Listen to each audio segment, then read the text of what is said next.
Okay, so this is called Disobedience Breeds Disorder. A lesson from Genesis 16 and 21. This one hit me different. I first started writing this back in October, but I'm only sharing it now in April.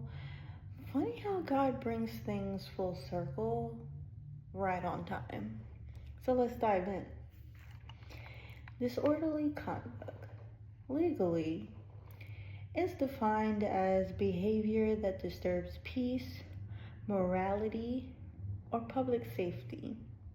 Spiritually, it's what happens when we step outside of divine alignment.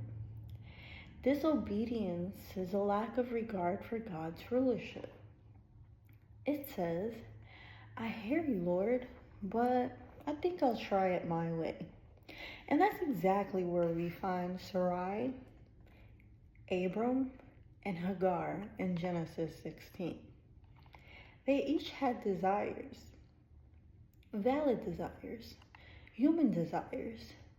But like Jeremiah 17 verse 9 warns us, the heart is deceitful above all things and desperately wicked.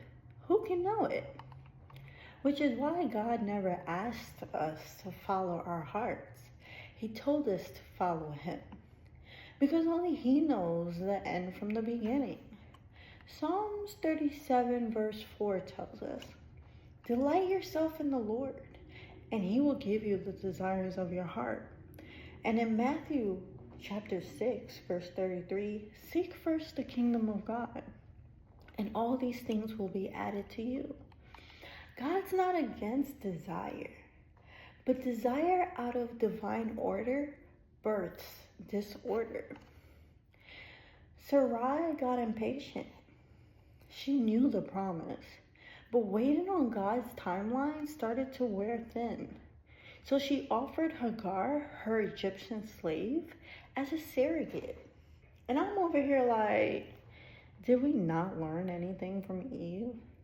Another woman taking matters into her own hands, another man agreeing without protest, another domino of disobedience falling into a new cycle of pain.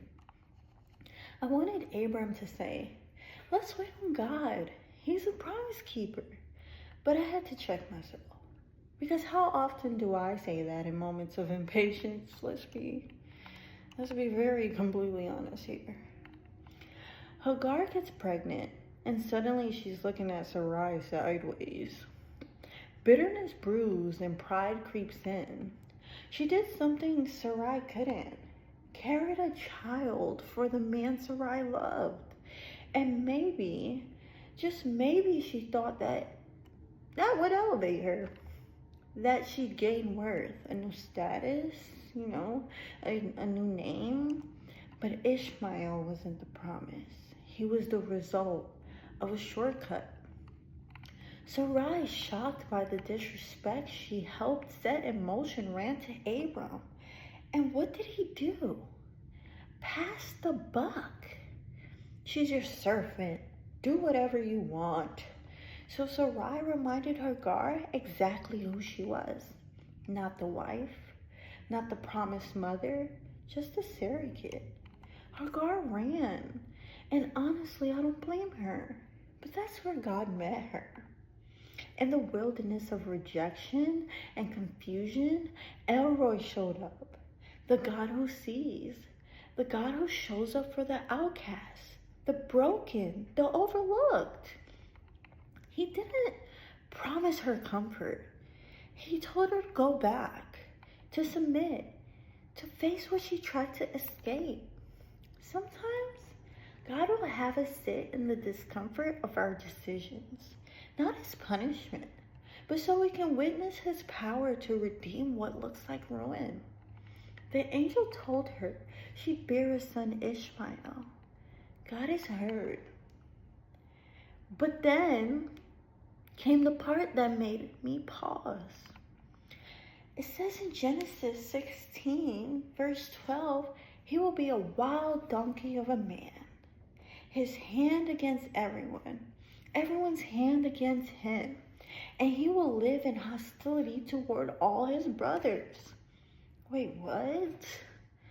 God promised descendants too numerous to count, but also hostility?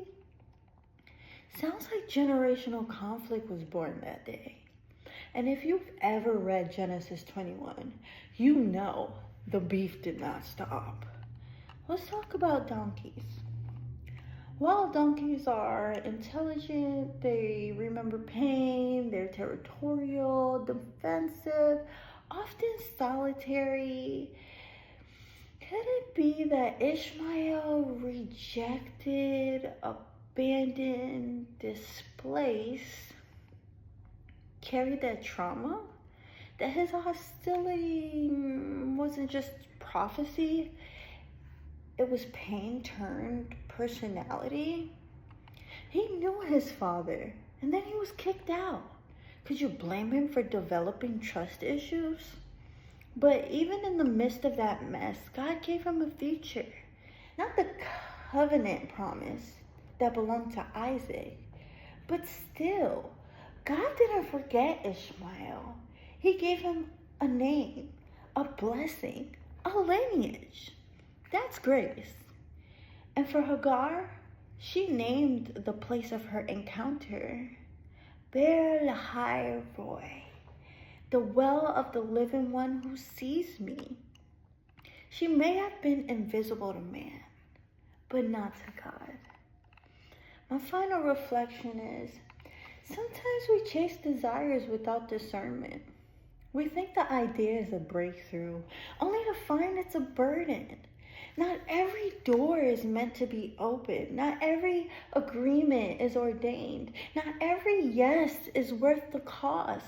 Let God vet your desires. Let him shape your timeline. Let him be the one who says when and how, because disobedience may feel like a shortcut, but it only leads to detours, dysfunction, and disorder. Still, even in the fallout, God is faithful. Even when we fall short, his promises stand tall. And even when we forget who we are, Elroy sees. Thank you for watching. So long, farewell to you, my friends. Goodbye for now, until we